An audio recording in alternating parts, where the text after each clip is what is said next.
Firstly I want to thank my Jesus. నా ప్రభుకి స్తోత్రము చెల్లిస్తున్నాను, నా ప్రభుకి కృతజ్ఞత చెల్లిస్తున్నాను.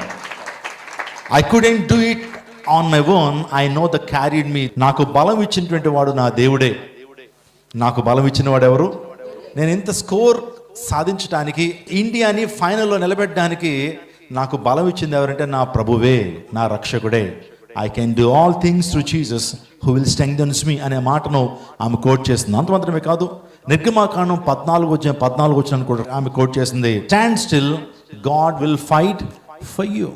ఈ మాటను ఆమె కోట్ చేసేటప్పటికి ప్రపంచవ్యాప్తంగా ఆమె చెప్పినటువంటి ఆ సందేశం ప్రతి ఒక్కరు మొబైల్లోకి వచ్చింది. ఈవెన్ అమెరికాలో కూడా ఆమెకి అప్లాస్ చేస్తున్నారు, ఆమెను అప్రిషియేట్ చేస్తున్నారు.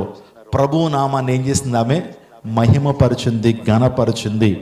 వాస్తవానికి ఆమె ఒక మంచి వర్షిప్ లీడర్గా ఉంది. ఆ తర్వాత తన తండ్రి కూడా పరిచర్లో ఉన్నారు. ఆయన ఒక దైవజనుడిగా ఉన్నాడు.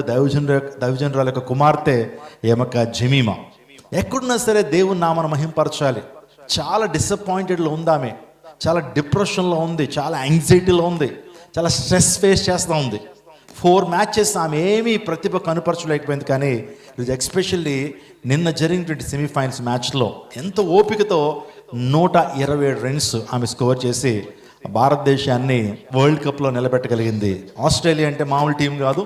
7 times అది ఆల్రెడీ వరల్డ్ ఛాంపియన్స్గా నిలిచారు. ఆ దేశం మీద 339 రన్స్ని ఇండియా స్కోర్ చేయగలిగారు. ఒక మాట నేను చెప్పినామండి, we can do all things through Jesus who will strengthen us.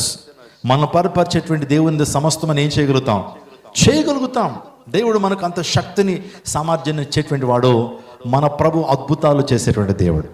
Is the God who can make impossibilities into the possibilities.